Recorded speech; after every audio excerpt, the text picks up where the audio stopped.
Hey guys, welcome back to another video, and today we're going to look at a lacrosse ball. So if you don't have one of those, try and find yourself a tennis ball. Equally, if you have like a Swiss ball, not a Swiss ball, a medicine ball that would do something about this size, that would be absolutely fine. And then we're going to look at a little pigeon stretch as well. So if you've ever done yoga, that'll be a move that you might be familiar with. Equally, guys might have a bit more trouble with this than females do, and that's just because guys tend not to do this kind of stuff very much. So lacrosse ball, what are we going to do here? We're going to absolutely destroy your glutes. We're actually going to release the tension. Okay, so we're going to attack the glute around the bum area here on the one side and then on the other side.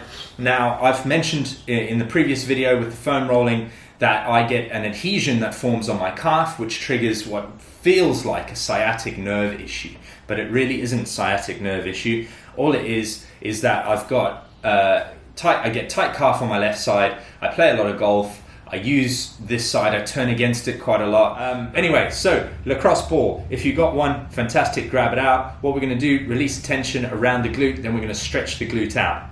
Really important that we do this because, like I said before, when we started the turn of 12 and when we deconstruct the turn of 12, we're moving from release work to mobility work to activation.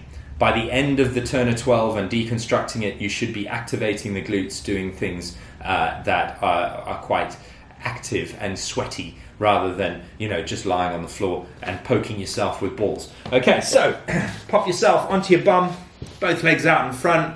Give yourself support with one leg on the side, similar to the foam rolling for the calf muscle, but this time we're going to pop the lacrosse ball or your Swiss ball, your medicine ball, under your butt cheek on the meaty part of your bum. Don't hit your coccyx and don't be hitting your bones. And if you feel like you're pressing too hard on a nerve, it's probably because you are. You just want to create small circles with the leg out.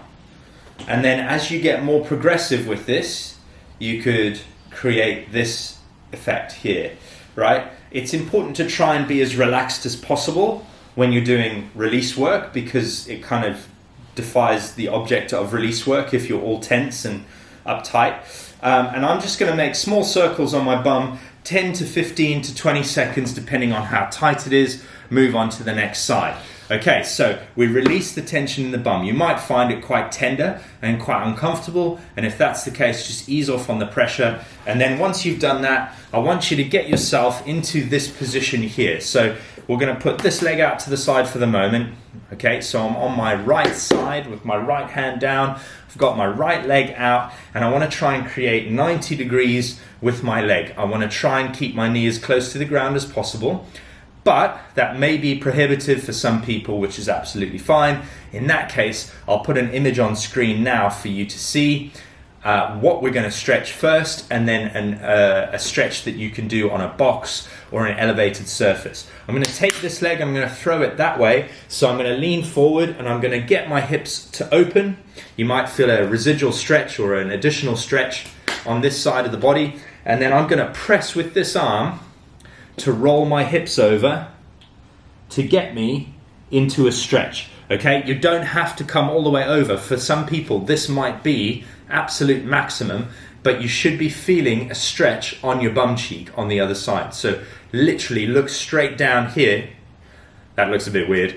Don't look straight down here. Imagine seeing through here, my bum is stretching. So if I switch sides for you, my left leg goes out, my right leg goes back, my left hand stabilizes me. I try to force myself over into this position here, rolling the hips over, and I'm feeling a nice big stretch on the hip.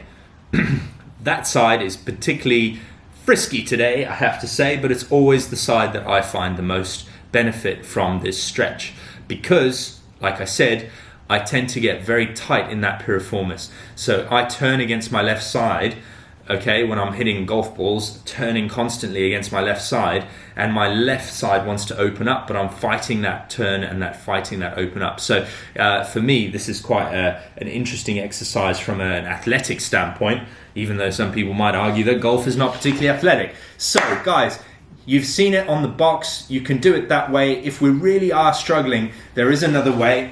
So I'm going to lie on my back and I pop my feet in this position here, all right, 90 degrees, and then I'm going to pop my one leg over the other, all right, and all I'm going to do is I'm going to press very gently on my knee if you're really struggling, okay? Make sure you get some head support if you need it, but pop that knee that way, you'll get a stretch down here. Equally, if you can, what I want you to do is pop your hand through the hole, lift this leg up, and grab your hand around your knee, and that, my friends, is going to be another way to stretch out this wonderful meaty gluteus maximus. Right, I have a big industry issue at the moment. My big industry issue is all these wonderful, wonderful people out there who are training their glutes constantly. They just want to get the biggest backside that they can get, all right? And I follow a lot of people online and I see a lot of work that they do. But in my view, as a coach, the repercussions of overtraining a particular part of the body just to grow it for an aesthetic is quite high, in my view. They're doing these exercises, putting a hell of a lot of strain on their hip capsule. Your upper body and your lower body is not held together by a particularly large group of muscles, right? There's actually not very much holding you together, all right? So if you think about putting a lot of strain on those muscles and not taking care of them, which I see 90% of the people doing in gyms, they just go in, pick up some weights and start lifting them. There's going to be injuries, there's going to be repercussions down the line. Yeah, sure, you may look good on an Instagram selfie or a butt selfie somewhere, even if that is a thing, a butt selfie. Anyway, you may look good on the Instagrams, but in 10 years' time, I predict that there's going to be some massive fallout from the industry in terms of these big butts that are going around. So don't be like MC Hammer, don't like big butts and cannot lie. I'm going to leave you with that. Make sure you look after your body. I'll catch you in the next video, guys. Stay strong, keep moving, and that's a wrap. That's a wrap. It's done.